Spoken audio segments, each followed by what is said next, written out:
Jesús. Cuando hubieron orado, el lugar en que estaban congregados tembló, y todos fueron llenos del Espíritu Santo, y hablaban con denuedo la palabra de Dios. Por ahora leemos hasta aquí en el pasaje, ¿sí? El contexto es el relato cuando Pedro y Juan están allí, van en el capítulo 3 al templo, la puerta que se llama La Hermosa, donde hacen el milagro de darle la sanidad a aquel hombre que estaba allí hacía muchos años pidiendo limosna.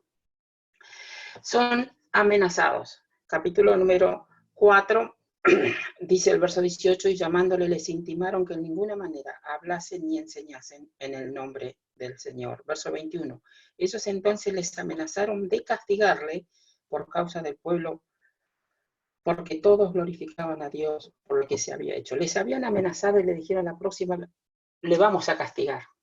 Esto le dijeron a Pedro y a Juan. Ahora, ahí la Biblia nos presenta una situación donde estos dos discípulos del Señor, dos creyentes como nosotros, se encontraron ante un problema bastante grande, porque era con personas que tenían autoridad en la ciudad de Jerusalén, no eran cualquiera, eran personas que estaban en autoridad, eran autoridades religiosas, pero eran autoridades. Entonces la Biblia nos va a mostrar en este pasaje y en este cuadro cosas muy lindas que nosotros podemos aprender, lecciones muy prácticas para nosotros. Pues yo les vuelvo a reiterar, más que aprender, creer, porque nosotros podemos llegar a saber mucha Biblia, pero el hecho de saber no significa que mi fe va a crecer. Es verdad que la fe viene por el oír y el oír la palabra de Dios, pero hay una gran diferencia. A veces pasa mucho tiempo cuando la palabra de Dios realmente se hace carne, penetra lo más profundo de nuestra alma para que esa palabra sea una realidad, que esa fe sea una realidad, que realmente me sostenga para seguir adelante en los tiempos que vivimos. Y dice el verso número 23 que esos puestos en libertad vinieron a los suyos y contaron todo lo que los principales sacerdotes les habían dicho. Lo que hicieron ellos, dice, vinieron a los suyos. ¿Quiénes eran los suyos? Bueno, los suyos no eran la familia de sangre. ¿Los suyos quiénes eran? Los suyos eran los creyentes, los hermanos en Cristo. Si uno mira con detenimiento el pasaje, puede ver que ahí también tal vez estaba este muchacho que había sido sanado. No sabemos si estaba o no, pero posiblemente haya estado ahí. No conocía a ninguno de los que estaban allí, pero tenía a Cristo en su corazón y eran hermanos. Y lo interesante de esto es poder entender el camino que Dios nos muestra cuando tenemos un problema, tenemos algo que resolver, algún problema que llevamos encima. Nosotros podemos tener lazos de sangre con papá, mamá, hermana y hermano, que son inconversos, y es verdad que nos pueden dar buenos consejos, pero papá y mamá que no son creyentes, hermanos de sangre que no son creyentes, no pertenecen a los suyos. Los suyos eran los creyentes, los hermanos en Cristo. Cuando Pablo escribe la carta a los Efesios, el capítulo 12, le va a decir, ya no sois extranjeros ni advenedizos, sino conciudadanos de los santos y miembros de la familia de Dios. Qué interesante y qué importante es entender esta verdad, que en el momento en que el Señor Jesús nos salvó, nos puso en una familia, y es la familia de Dios. No hay lazos sanguíneos acá, ni de apellidos, pero hay lazos espirituales. Es importantísimo entender esto, porque saben que el creyente aún más carnal es mejor que esté cerca mío que el inconverso, formamos con más sabiduría que pueda haber, porque el inconverso está bajo el maligno. Ellos vinieron a los suyos eran los creyentes. Miren, uno va mirando esto y va sacando lecciones impresionantes, ¿no? Porque sabe una cosa, uno va aprendiendo en la vida, ¿no? Ustedes saben que los lazos sanguíneos, apellido y todo eso que nosotros conocemos, se terminan cuando llega el momento de la muerte. Porque si un hijo es creyente y papá no es creyente, en ese momento se separaron. Y si papá no es creyente, nunca más se van a ver. Y si papá es creyente y el hijo no lo es, en ese momento se separan. Y nunca más se vuelven a ver. Si no se convierten, ¿no? Ahora, cuando nosotros pertenecemos a la familia de la fe, mi hermano en Cristo, ese lazo no se termina en el momento de la muerte. Ese lazo va a perdurar por toda la eternidad. Ese hermano en Cristo que se congrega conmigo va a estar conmigo siempre. Y aunque a veces pueda tener alguna diferencia o algunas cosas que pueden pasar, porque han de pasar, tenemos que entender que esos lazos son eternos, lazos espirituales. Ellos buscaron estos lazos, vinieron a los suyos. Esto nos ayuda mucho, ¿sabe por qué? Porque es necesario cuando nosotros tenemos algún problema buscar un hermano, sobre todo hermano espiritual o hermana espiritual, que siempre Dios va a tener para poder considerar lo que me está pasando. Eso fue lo que hicieron ellos. Puestos en libertad, vinieron a los suyos. Y dice el texto así, y les contaron todo lo que los sacerdotes y los ancianos les habían dicho. Es decir, se juntaron y le contaron lo que había pasado, las amenazas que habían recibido. Y seguramente con qué tono, con qué ira se lo habrán dicho. Y dice el verso 24, y es importantísimo esto, miren, dice, y ellos habiéndolos oído. Miren, esto es fundamental, aprender a oír. Cuando alguien tiene una necesidad, un problema, y se acerca a alguien, es importante que el que lo va a escuchar, escuche. No interrumpa antes que termine y empezar a decir, pues sabes que a mí me pasó lo mismo una vez. No, puede ser que sí, pero es importante oír, dejar que diga lo que tiene que decir. Ellos los escucharon. Miren qué interesante cuando uno va siguiendo el texto, ¿no? Porque uno aprende esto. Yo recuerdo siempre de don Roberto Achana, cuando él estudiaba un libro, leía 5, 6, 7 veces el libro y después miraba comentarios y todo lo demás, pero uno se da cuenta y no decía que la verdad está en el texto. Y por eso conviene pasar tiempo con el texto, leer el texto, meditar el texto, dejar que el Espíritu Santo haga lo que tiene que hacer, sacar, traer luz, que realmente es maravilloso. Porque ellos, dice la Biblia, que contaron todo lo que los ancianos y los sacerdotes le habían dicho, y ellos, habiéndolos oído, los escucharon. Los escucharon. Ahora, después que lo escucharon, es interesante notar algo que no pasó ahí. ¿Qué fue lo que no pasó? Es decir, no comenzaron a debatir. ¿Y cómo podemos tratar esto? ¿Y a vos qué te parece? Vieron que a veces puede pasar esto y no está mal conversar, considerar, no está mal. Pero ellos no hicieron esto. Ellos no dijeron, mirá, ¿y ahora qué hacemos?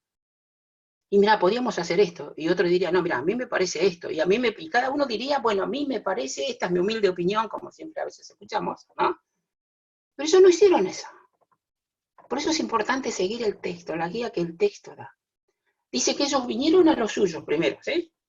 Eran los hermanos en Cristo, la iglesia, la familia de Dios. Contaron todo, los otros lo oyeron, y después que lo oyeron, miren lo que hicieron. Dice el texto así, verso 24, y ellos habiéndolos oído, alzaron unánime la voz a Dios. ¿Qué fue lo que hicieron? Oraron. Nadie dijo, mira, me parece que podemos hacer esto, ¿qué te parece? No, lo que hicieron fue lo correcto, y es lo que yo tengo que aprender a hacer y debemos aprender a hacer. Lo primero que hay que hacer es buscar a Dios. Y así como ellos los escucharon, ahora Dios estaba dispuesto a escuchar su oración. Porque si iban a encontrar solución o salida, o para saber qué debían hacer y qué no debían hacer, tenían que buscar a Dios. Y Dios, ¿saben qué? Dios lo estaba esperando para escucharlo. Dios estaba esperando para escucharlos.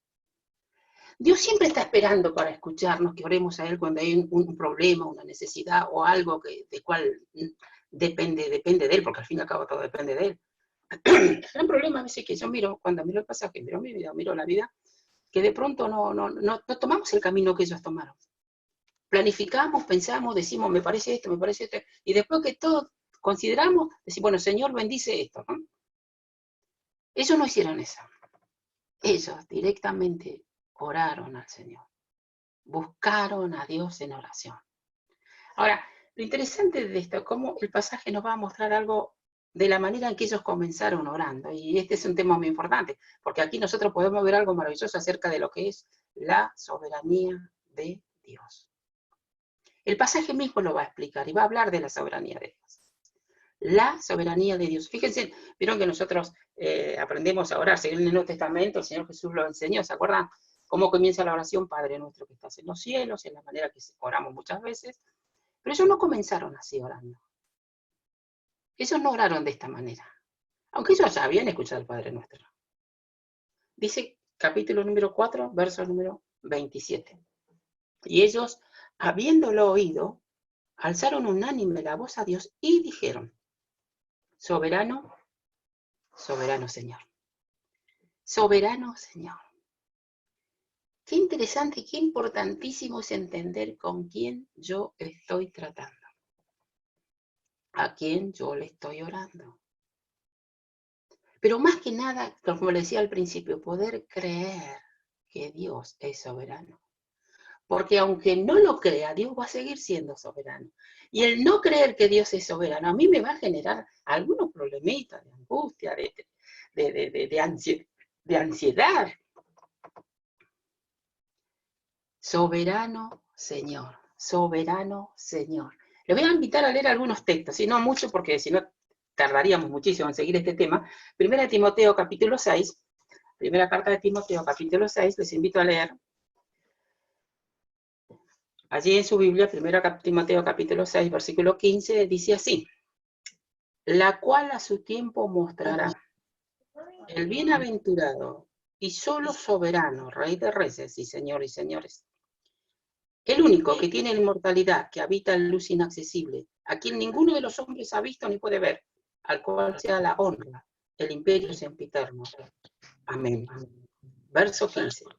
Al cual a su tiempo mostrará el bienaventurado y solo soberano, Rey de Reyes y Señor de señores. Libro del Apocalipsis, capítulo 1. Son 4 textos que vamos a leer, pero quiero que lo compartan desde su Biblia. Libro del Apocalipsis, capítulo número 1, dice así, verso 5. Apocalipsis, capítulo 1, versículo 5 dice: y de Jesucristo el testigo fiel, el primogénito de los muertos, y el soberano de los reyes de la tierra. El soberano de los reyes de la tierra. Salmo 24. Salmo 24, o sea que dice así, versículos 1 y 2 del Salmo número 24. Dice: de Jehová es la tierra y su plenitud, el mundo y los que en él habitan, porque él la fundó sobre los mares y la afirmó sobre los ríos. De Jehová es la tierra y su plenitud, el mundo y los que en él habitan, porque él la fundó. Soberanía tiene que ver con todo el derecho que Dios tiene sobre lo que él ha creado. Todo lo que existe. La Biblia dice que, según la carta a los Hebreos, ¿no? Capítulo 11 dice el verso 2, dice: por la fe entendemos haber sido constituido el universo por medio de la palabra de Dios. De modo que lo que se ve fue hecho de lo que no se veía. Es decir, que Dios fue el que llamó a la existencia lo que no había. Y en medio de todo eso aparecemos nosotros cuando Dios nos creó a nosotros. De Jehová es la tierra y su plenitud, el mundo y los que en él habitan. Él es soberano porque tiene derecho propio, tiene todo el derecho por ser Dios creador. Y quiero que leamos en el libro de Daniel, por favor, capítulo 4, estas palabras que dijo un rey. En aquel momento el rey más grande, el más poderoso que había en la tierra, el hombre que tenía, como decía Carballosa, patria potestad. Lo que él decía se hacía. Vos pasabas caminando delante de él, hiciste algo incorrecto, él te podía mandar a matar. Era Nabucodonosor. Cuando Nabucodonosor conoció a Dios, o cuando tuvo que tratar con el Dios soberano, él va a decir lo siguiente, libro de Daniel, capítulo 4, versos 34 y 35. Mas el fin del tiempo yo, Nabucodonosor, alcé mis ojos al cielo, y mi razón me fue devuelta, y bendije al Altísimo, y alabé y glorifiqué al que vive para siempre, cuyo dominio es sempiterno, y su reino por todas las edades. Todos los habitantes de la tierra son considerados como nada. Él hace según su voluntad en el ejército del cielo y en los habitantes de la tierra, y no hay quien detenga su mano y le diga: ¿qué haces? Él es soberano. Él es soberano. Hermanos, Él es soberano. Y en el libro de los Hechos, capítulo 4, cuando estos hermanos se reunieron y oraron, lo primero que hicieron fue reconocer su soberanía. Volvemos a Hechos 4. Nosotros estamos pasando en este momento lo que todos conocemos, ¿no? La pandemia y lo que está pasando, debemos cuidarnos. Y uno puede ver que en medio de todo lo que está pasando, Dios sigue siendo soberano. El libro de Lamentaciones, que escribe Jeremías, dice: ¿quién dirá que ocurrió algo que el Señor nos mandó? ¿Quién dirá que ocurrió algo en este mundo, en este universo que Él nos mandó? Él es soberano. Y cuando Él hace algo, tiene propósitos detrás de ese algo. Y uno puede ver que Dios tiene propósito en este tiempo con personas sin conversas que pueden despertar a la vida espiritual y después entraron a la pandemia sin Cristo y pueden salir con Cristo. Y creyentes que entramos o entraron a la pandemia dormidos espiritualmente y podemos salir despiertos espiritualmente. Él es soberano. Todo lo que Él hace, lo hace con propósito. Volvemos a Hechos 4, ¿sí, por favor? Hechos capítulo 4 dice, verso 24, y ellos habiendo oído, alzaron unánime la voz a Dios y dijeron, soberano Señor, tú eres el Dios que hiciste el cielo y la tierra, el mar y todo lo que en ellos hay, que por boca de David tu siervo dijiste, ¿por qué se amontinan la gente si los pueblos piensan cosas vanas?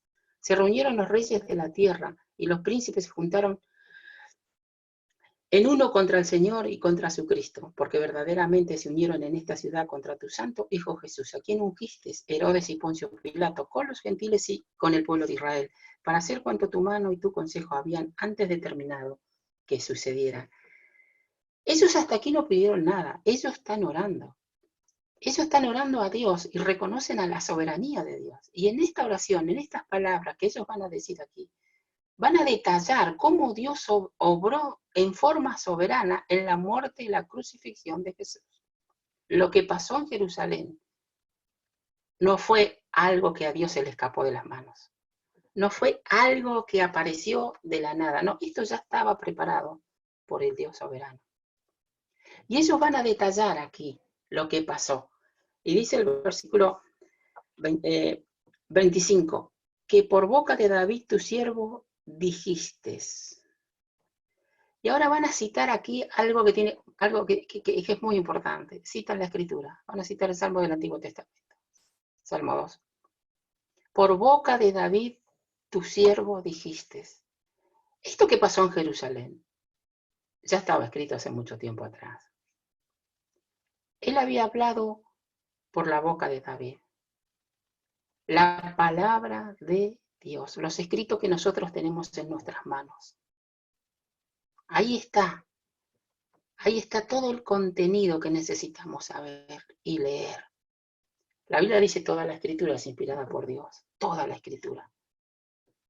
Que por boca de tu santo, por boca de David tu siervo, dijiste, ¿por qué se amontinan la gente y los pueblos piensan cosas vanas? Se reunieron los reyes de la tierra y los príncipes se juntaron a uno contra el Señor y contra su Cristo.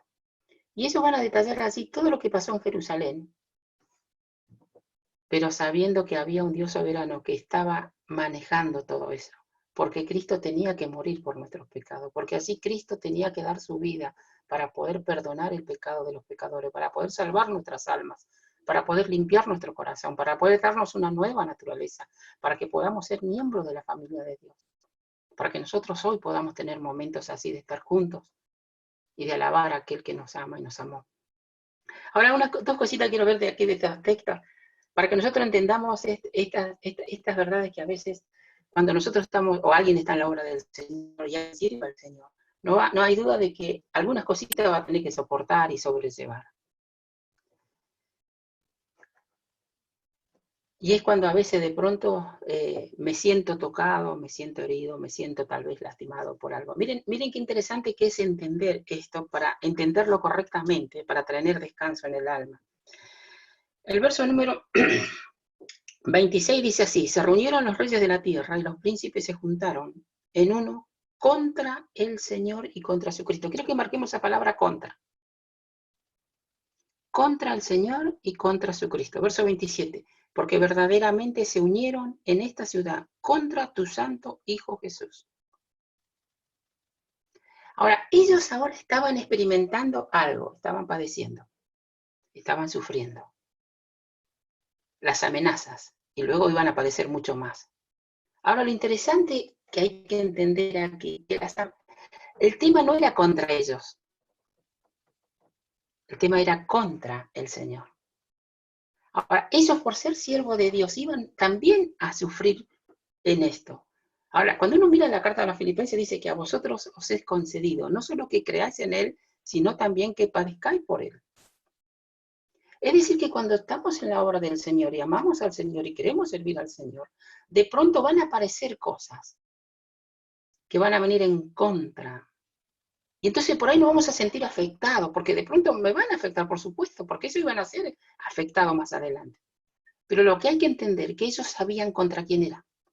No era contra ellos, era contra el Señor. Ahora, ellos, por ser parte del Señor, también sufrían.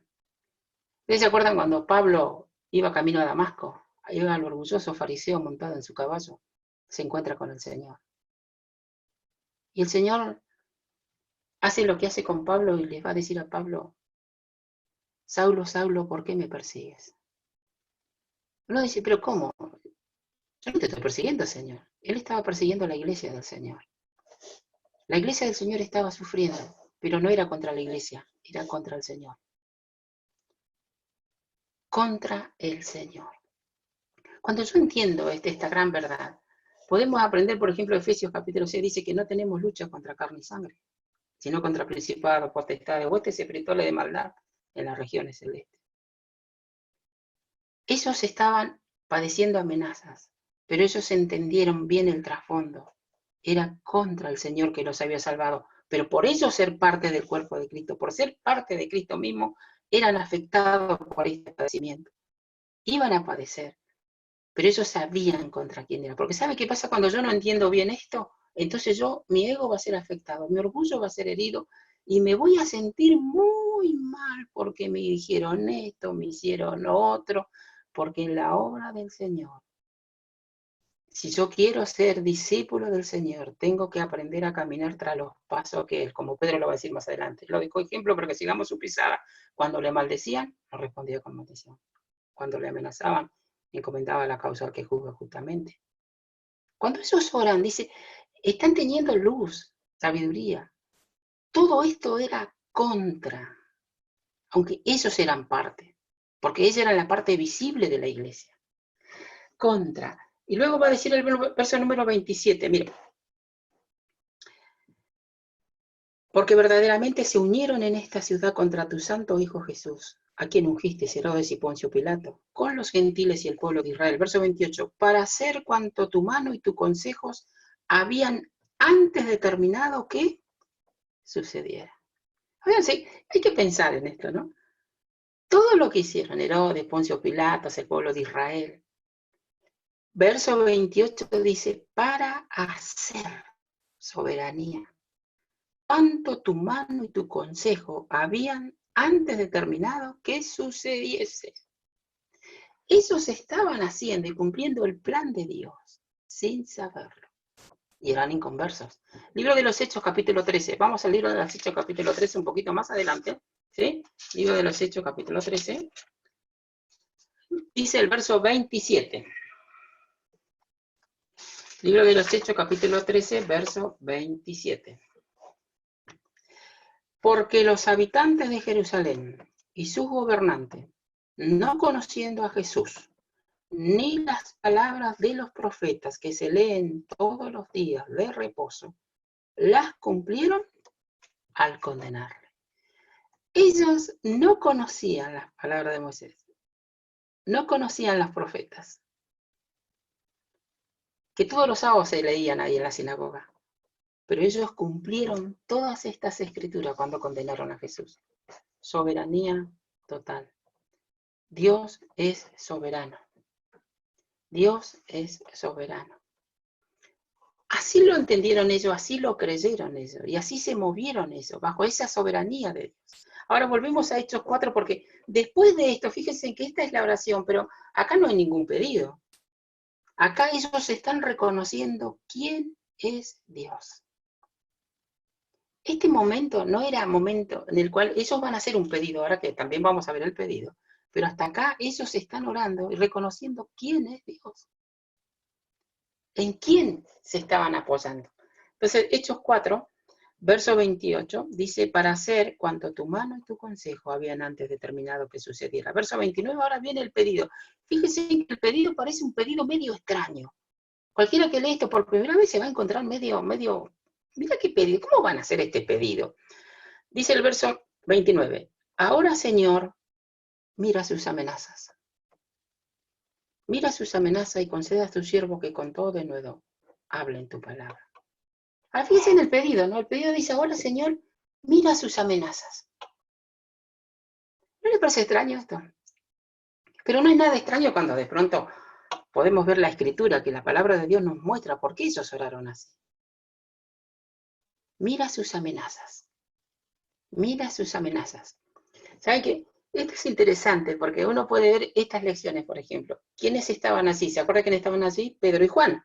Fueron los que subieron a la hora de la oración en el capítulo 3. Pedro y Juan. El apóstol Pedro va a escribir su carta y le voy a pedir que vayamos a Primera de Pedro, capítulo 2, porque si quiero entender esto, yo lo voy a entender leyendo Primera Carta de Pedro, capítulo número 2. Primera Carta de Pedro, capítulo número 3, perdón. Primera Carta de Pedro, capítulo número 3. Y presten atención al tema, al pedido de ellos. Tengamos en mente, el pedido de ellos fue, Señor, mira sus amenazas. Capítulo 3 de Pedro, verso 10 dice, porque el que quiera amar la vida y ver días buenos, refrene su lengua del mal, y sus labios no hablen engaño. Apártese del mal y haga el bien. Busque la paz y sígala. Verso 12. Porque los ojos del Señor están sobre los justos, y sus oídos atentos a sus oraciones, pero el rostro del Señor está contra aquellos que hacen el mal. Pedro nos va a enseñar, o mejor dicho, nos va a explicar en este pasaje de su primera carta, porque él va a citar un salmo del Antiguo Testamento, para que yo pueda entender el pedido de aquellos hermanos cuando dijeron, Señor, mira sus amenazas. Y Pedro va a decir así, verso 12, los ojos del Señor están sobre lo justo, es decir, que Dios contempla toda la tierra. Y los oídos del Señor están atentos a sus oraciones, es decir, aquellos que hemos sido justificados, sus ojos están sobre cada uno de nosotros.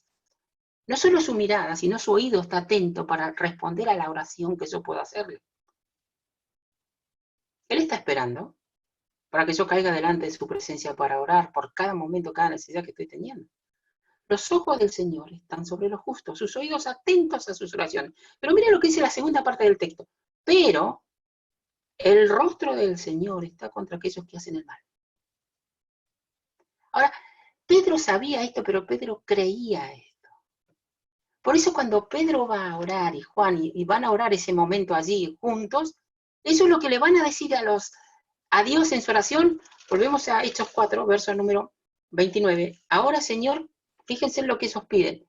Mira sus amenazas. ¿Saben lo que ellos estaban diciendo? Señor, mira. Porque Dios ve más allá de lo que vemos los hombres. Dios mira el corazón, la mente, la intención. Y él veía las amenazas y lo que estaba pasando con esas personas. Es decir, que cuando Dios mirara hacia ellos, el rostro de Dios se iba a poner en contra de ellos. ¿Entienden? El rostro de Dios está contra aquellos que hacen el mal. Así como toda la buena voluntad de Dios está para sus hijos, el rostro de Dios está para aquellos que hacen el mal, está en contra de aquellos que hacen el mal. Entonces lo que ellos hicieron fue pedirle que Dios estuviera allí, porque ellos sabían muy bien el mal que estaban haciendo. Ahora, ¿se acuerdan ustedes de Juan, el apóstol Juan, el apóstol del amor? ¿Se acuerda, si uno retrocede en los evangelios, cuando el Señor los mandó a predicar de dos en dos y cuando ellos llegaron a las aldeas de los samaritanos? Y se acuerdan que a Juan no lo atendieron, lo trataron mal. ¿Se acuerdan que viene Juan al Señor y le dice, Señor, ¿quieres que mandemos fuego del cielo y los consuma como hizo Elías? Era el mismo apóstol Juan que ahora estaba orando de una manera totalmente distinta. Los samaritanos lo habían tratado mal. Esto tal vez lo habrían tratado más mal, porque acá directamente los amenazaron.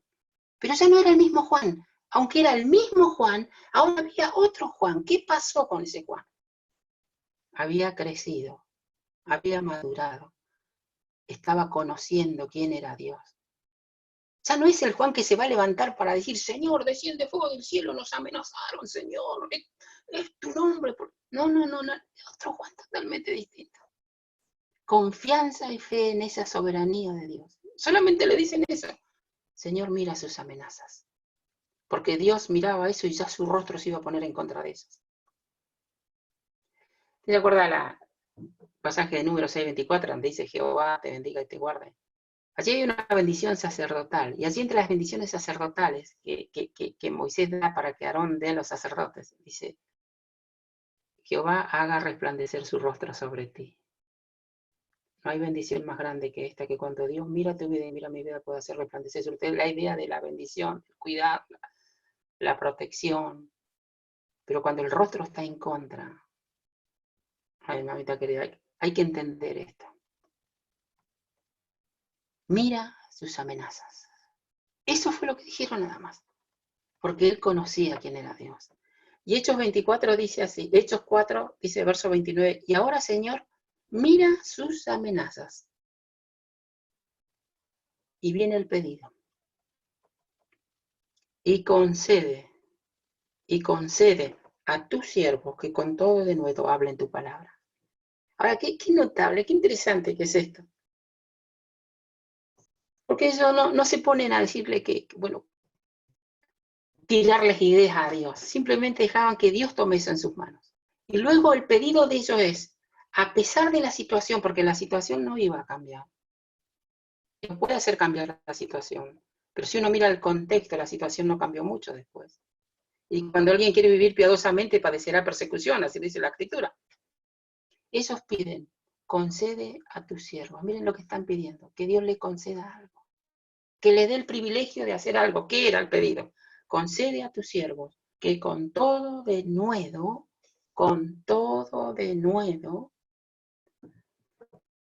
hablen tu palabra. A pesar de las amenazas, a pesar de los contratiempos, a pesar de todo lo que estaban pasando, ellos le piden esto, concede a tus siervos. Ellos están pidiendo como que es un privilegio hacer lo que ellos van a hacer. Concédenos esto, por favor, que con todo denuedo, no con miedo, no con temor, porque sabemos quién eres tú. Hagamos lo que nos mandaste hacer, ir por todo el mundo y predicar el evangelio. Concede a tus siervos que con todo denuedo hablen tu palabra. Y dice Hechos 4, verso 30. Mientras extiende tu mano para que se hagan sanidades y señales prodigio mediante el nombre de tu santo Hijo Jesús. El lugar en que estaban congregados tembló, y todos fueron llenos del Espíritu Santo y hablaban con denuedo la palabra de Dios. Ahora acá hay algo interesante, lo que ocurrió, ¿no? Después que terminó que esos corazones estaban abiertos, en sentido de carne. Y ante ese corazón abierto el Espíritu Santo tomó lugar y fue llenando. Y dice la Biblia que allí un terremoto tembló y todos fueron llenos del Espíritu Santo. Ahí no hubo cosas raras ni cosas que por ahí se pueden ver ahora. El Espíritu Santo llenó el corazón de cada uno de ellos. Y hay que entender una cosa, ¿saben? Porque ahí está el poder verdadero. Para que la obra de Dios crezca. Cuando el Espíritu Santo llena un corazón, llena una vida. Ahí va a haber poder. Y todos, dice, fueron llenos del Espíritu Santo y hablaban con denuedo la palabra de Dios. Cuando nosotros comenzamos con una amenaza, que le habían dicho que no lo hagan. Ahora, humanamente hay cosas que en la obra de Dios jamás hacer. Somos tan pequeños, tan inútiles y tan débiles que jamás podríamos. Pero cuando la experiencia del Espíritu Santo llena el corazón de un hombre y de una mujer, puede llegar a hacer cosas que se va a sorprender, él mismo se va a sorprender, porque es el poder que viene de Dios. ¿Se acuerdan? El Libro de Hechos capítulo 1 le dijo, miren, quédense en Jerusalén, no salgan, no hagan nada, no se muevan, quédense acá hasta que sean investidos con poder desde los altos. Cuando el Espíritu Santo venga, recibiréis poder. Todos fueron llenos del Espíritu Santo y hablaban con denuedo la palabra de Dios. Y unos minutos para concluir con los versículos que siguen, dice, y la multitud de los corazones en alma, y ninguno decía ser suyo propio nada de lo que poseía, sino que tenían todas las cosas en común. Y con gran poder los apóstoles daban testimonio de la resurrección del Señor Jesús, y abundante gracia era sobre ellos. La multitud de los que habían creído era de un corazón y un alma. ¿Quién hace esto? El Espíritu Santo. El Espíritu Santo es el que genera esta unidad, el que produce este sentir. La multitud, no eran uno, no eran dos, no eran 10, era una multitud, distintas personas, distintas edades, distintos caracteres. Y la multitud de los que habían creído era de un corazón y un alma. Y ninguno decía suyo propio nada de lo que poseía. Todo estaba en las manos del Señor, sino que tenían todas las cosas en común. Verso 33. Y poder, con gran poder, el poder del Espíritu Santo. Con gran poder, los apóstoles daban testimonio de la resurrección del Señor Jesús, la aplicación del Evangelio. Cristo murió por nuestros pecados, fue sepultado conforme a las Escrituras, mas al tercer día resucitó conforme a las Escrituras. Y dice el verso, abundante gracia era sobre ellos. Si no es la gracia de Dios, ninguno de nosotros puede hacer nada. Ni ellos podían hacer algo. Pablo dice que la gracia de Dios no ha sido en vano para conmigo, dice, por la gracia de Dios soy lo que soy. Y su gracia no ha sido en vano para conmigo, pero no yo, sino la gracia de Dios conmigo.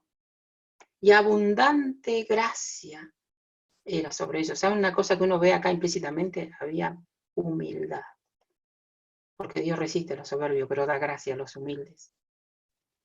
Verso 34 dice, así, que no había entre ellos ningún necesitado, porque todos los que poseían heredades o casas las vendían, traían el precio de lo vendido. Y lo ponían a los pies de los apóstoles, y se repartía a cada uno según su necesidad. Entonces José, a quien los apóstoles pusieron por sobrenombre Bernabé, que traducido es hijo de consolación, levita natural de Chipre, como tenía una heredad, la vendió y trajo el precio y lo puso a los pies de los apóstoles. Yo voy a parar acá porque si no, no terminamos más. Pero espero que esto que a mí me ha hecho mucho bien y me hace bien, pueda hacerle bien también a ustedes, queridos hermanos. Y en este tiempo, en este momento que estamos viviendo, saber que hay un Dios soberano que gobierna. Nunca dejó de gobernar, ni lo dejará. Dios les bendiga, hermanos.